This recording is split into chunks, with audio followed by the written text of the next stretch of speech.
Hello learners, आज की video में poem rain on the roof को पढ़ेंगे और समझेंगे कि इसमें पोएट क्या कहना चाह रहे हैं। इस पोएम को कंपोज किया था कोर्ट्स कीनी ने, जो कि एक अमेरिकन पॉलिटिशियन और पोएट था। इस पोएम की जो बेसिक थीम है, इसमें पोएट अपने घर में अंदर बेड में सोया होता है क्योंकि बाहर बारिश हो रही थी और छत पर उनकी जो बारिश की बूंदों का जो टपटपाना होता है पोएट को बहुत ज़्यादा पसंद होता है और वो बेड में सोते सोते अपनी पुरानी यादों में खो जाता है जो कि उसे बहुत आनंदित करती हैं। शुरू करते हैं कि इस पोएम में है क्या। When the sky is covered with dark clouds and it starts raining, जब आसमान में काले बादल छा जाते हैं या फिर आसमान को कवर कर लेते हैं बादल, तो बारिश होने लगती है। Have you ever listen to the patter of soft rain on the roof, क्या कभी आपने अपने मकान के छत में जो बारिश की बूंदों की जो पटपटाहट होती है उसकी आवाज़ सुनी है। What thoughts flashed through your mind as you heard this melody of nature, आपके दिमाग में कैसे विचार फ्लैश करते हैं जब आप नेचर की इतनी खूबसूरत मेलोडी को सुनते हैं, यानी कि जो बारिश होने की आवाज़ है उसे सुनते हैं। Read the poem to find out what the poet dreamed of while listening to the rain. अब इसमें इस पोएम को पढ़ने को कहता है और वो बारिश की आवाज़ को सुनते समय पोएम क्या सपना देखता है उसके बारे में इसमें बताया गया है इस पोएम में। When the humid shadows hover over all the starry spheres and the melancholy darkness gently weeps in rainy tears, यहाँ ह्यूमिड का मतलब है मॉइस्चर यानी कि नमी। होवर का मतलब होता है मंडराना या फिर इधर उधर घूमना, और स्टारी का मतलब होता है फुल ऑफ स्टार्स यानी कि तारों से भरा हुआ। मतलब जब तारों से भरे हुए स्पेयर में या जगह में चारों तरफ काले बादल मंडराते हैं या घूमते हैं, and the मेलनकली darkness gently weaves in rainy tears. मेलनकली का मतलब होता है यहाँ उदासी, एक ऐसी उदासी जिसमें उस व्यक्ति को खुद पता नहीं चलता है कि वो उदास क्यों है, इसको मेलनकली कहा जाता है।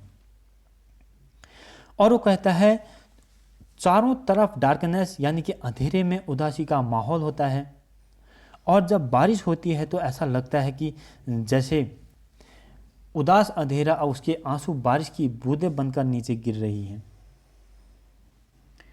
What a bliss to press the pillow of a cottage chamber bed and lie listening to the patter of the soft rain overhead.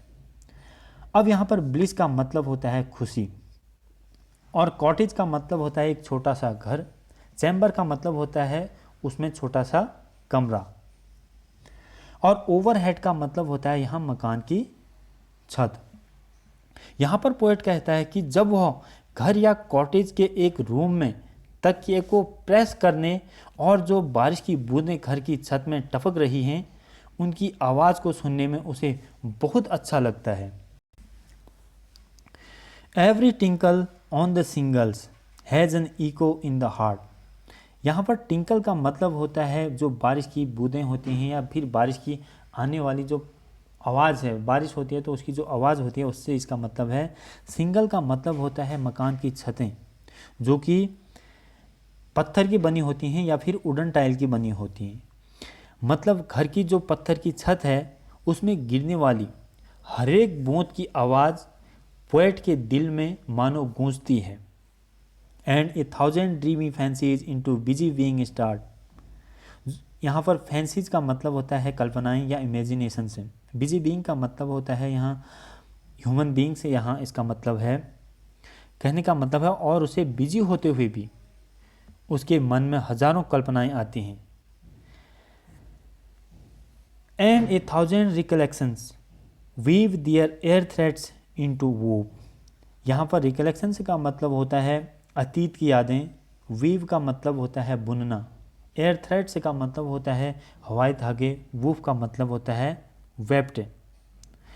और मतलब और वो उसके मन में अतीत की हजारों यादें आ रही हैं जो उसके मन में यादों का एक ताना बाना सा बुन रही हैं।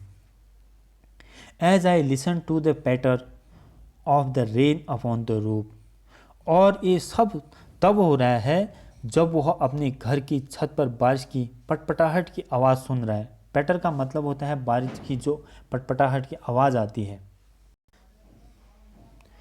Now in memory comes my mother as she used in years agone. यहाँ पर अब जो पोएट होता है वो अपनी माँ को याद करता है, जैसा कि वो बताता है कि सालों पहले हुआ करता था। इसका मतलब है कि जो पोएट है उसकी माँ अब जीवित नहीं है। To regard the darling dreamers और she left them till the dawn. अब यहाँ पर ड्रीमर्स का मतलब होता है सपने देखने वाले, एर का मतलब होता है पहले, और जो डाउन का मतलब होता है इसमें जो सुबह का उजाला होता है उसे डाउन कहा जाता है या फिर उसे भोर भी कहा जाता है। वो कह रहा है जो सालों पहले उसकी माँ सुबह से पहले उन्हें नीचे, या फिर जो उसके भाई बहन थे, यहाँ ड्रीमर्स उनके भाई बहन के लिए यूज़ किया गया है, भाई बहन को नीचे देखने आती थी क्योंकि वो सो रहे होते थे और मीठे सपने देख रहे होते थे, फिर वो देखकर उनकी माँ वहाँ से चली जाती थी। She left them till the dawn, और वो उनको भोर होने तक सोने देती थी। Oh I feel her fond look on me as I list to this refrain. यहाँ पर फॉन्ड लुक का मतलब होता है प्यारी नजरें, और लिस्ट एक शब्द आया है, एक ओल्ड पोइटिक वर्ड है जिसका मतलब है सुनना, और रिफ्रेन का मतलब होता है रिपीटेड साउंड ऑफ रेन। अब यहाँ पर वो कहना चाह रहा है कि मैं अपनी माँ की प्यारी सी नज़रों को महसूस कर रहा हूँ या फिर फील कर रहा हूँ, और वह बारिश की आवाज़ को लगातार सुनता है और अपनी माँ को याद करता है। Which is played upon the singles by the patter of the rain. Singles का मतलब पहले ही बता चुका हूँ कि जो वुडन टाइल होते हैं या फिर जो पत्थर के टाइल होते हैं जिनसे छत बनती है, और पैटर का मतलब वही जो रेन की आवाज़ है, बारिश की आवाज़ है पटपटाहट की। मतलब पोएट उसके घर की छत में लगातार बारिश की आवाज़ को सुन रहा है और अपनी माँ को याद कर रहा है। लास्ट स्टेंजा में पोएट अपनी माँ को याद करता है और उसके साथ जो भी मेमोरीज थी वो उनको याद आ जाती हैं, और कहता है कि उसकी जो प्यारी सी नज़रें हैं मैं उसे अभी भी फील कर सकता हूँ या अनुभव कर सकता हूँ। और ये सब तब हो रहा है जब वो अपने घर में बेड में सोया हुआ है, बाहर बारिश की आवाज़ सुन रहा है, जो बारिश की पटपटाहट होती है उसकी आवाज़ को सुन रहा है। Thank you.